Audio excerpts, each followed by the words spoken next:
عليكم ورحمة الله تعالى وبركاته في قناة زينب الدريمي شانيل.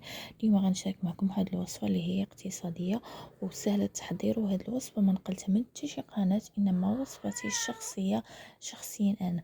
يعني كنتمنى ان اي واحد نقل هذا الفيديو يذكر ان زينب الدريمي هي مولة هذه الوصفة. مهم، هي عبارة عن كأس ديال الحليب، 3 المعالق ديال السكر، وكنزيدو عليه فلو، بغيتو فلو موز بغيتو فلو فريز، داكشي كيبقى اختياري ديالكم.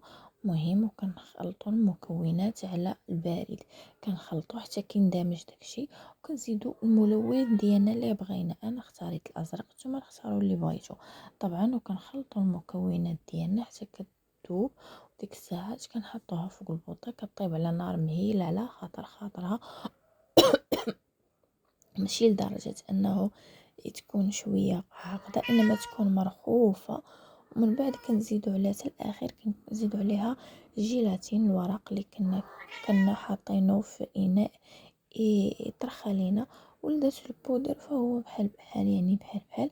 كنشدوه وكنخليوه حتى كيبرد شويه، وكنحطوه على الكيك ديالنا. نتمنى فدتكم بهذه الوصفه، والى اللقاء، نتلاقاو في فيديو